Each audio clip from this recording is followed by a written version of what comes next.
will. On Tuesday, the race for the nomination picks in the election 2016 are up in Wisconsin. Voters will turn out for their state's primaries. Past few days have brought a small hiatus in primaries.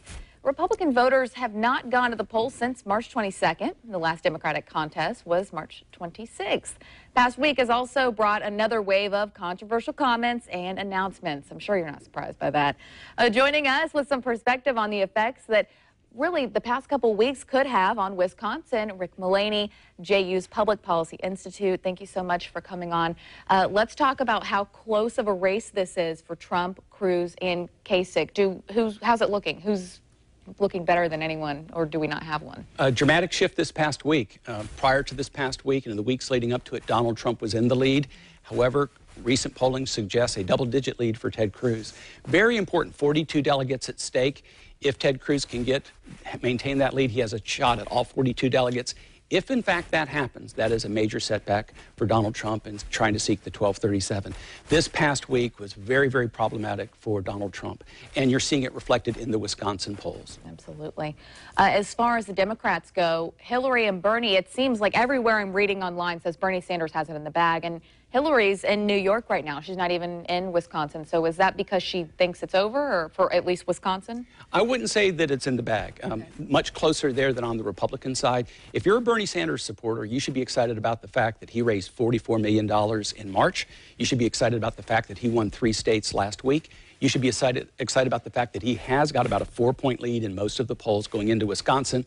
However, the sobering news is that he's far behind in the big states, New York, Pennsylvania, California, Hillary Clinton territory. It's still an uphill battle for Bernie Sanders, but he does look good and competitive come Tuesday for Wisconsin. Well, let's go back to Donald Trump. You mentioned he had a really bad week. He kind of got beat up, but he did it to himself is what it's looking like. He had some bad interviews, and it just seems like he kind of messed up for his own self. Actually, I will tell you, a lot of people are talking about how bad the week was. I think the week was close to devastating for Donald Trump. Prior to this week, he was clearly the odds-on favorite to get the nomination. This week, and it was no one thing, it was several things. His comments on abortion, his comments on foreign policy, nuclear weapons for Japan and Korea, his comments regarding women, particularly the attack, the retweet on Heidi Cruz, the defense of his campaign manager for battery on a female journalist, his notion about federal government's role in education and in healthcare, and then walking it back. I think what you saw, the cumulative effect, devastating week. Now, people tend to say, oh, it doesn't matter. Well, let me tell you, it is starting to show up in the Wisconsin polls. It's also showing up with polling among women, really hurt with women. And there's another audience that no one's talking about, and that is the audience of delegates that will be at the Republican convention. They tend to be more sophisticated. They tend to pay attention. That audience is looking at this past week, and if there's an open convention, I believe this week is very devastating for Donald Trump. Can he recover? I believe he can. It'll be difficult. Look to 2 weeks from Tuesday to New York when 95 delegates are at stake. That will be very telling. Now, if he doesn't win, because I know it is really a tight race for the Republicans. If he doesn't get Wisconsin, say he doesn't get New York, what are we looking at that point? Well, let me say this. If he doesn't win Wisconsin and in fact doesn't get the 42 delegates, the key is whether he gets 50% in New York. Right now he's at about 56%.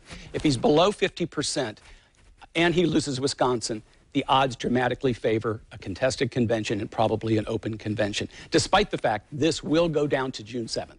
That is the last date. That is California with other states, 172 delegates there.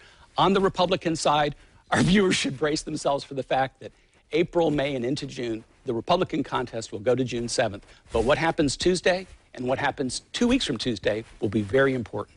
Is it any indication Wisconsin's governor, Scott Walker, I guess he just came out and he is campaigning for Cruz. He wants Ted Cruz to get the nomination. Does that have an indication on who could win, or is it not a big deal? How much does that affect the primary? I think that Donald Trump did not do a very good job of assessing the landscape in Wisconsin. You've got Scott Walker. You also have Paul Ryan, the Speaker of the House. He attacked both of them. You have a very large group in the Wisconsin electorate opposed to Donald Trump. And there's a certain civility in Wisconsin. Maybe not quite Minnesota, but still its own brand. And the Donald Trump brand doesn't play well there in terms of what some of this divisive thing that you've seen. So yeah, I think he's hurt himself. We have about 30 seconds left, but I have this question. What about John Kasich? What does he have a chance to win at this point? And if he doesn't, why is he still in it? He has zero chance to get to 1237. He does have a chance at the convention to make his case that he's the most electable, that he could beat Hillary Clinton. The odds do not favor him getting it. Right now, you've seen a shift, and that shift would tend to favor Ted Cruz. Well, we appreciate it. Thanks so much. And of course, we'll be following the latest developments out of that Wisconsin primary. Get the latest on air and, of course, on the politics page on news4jax.com.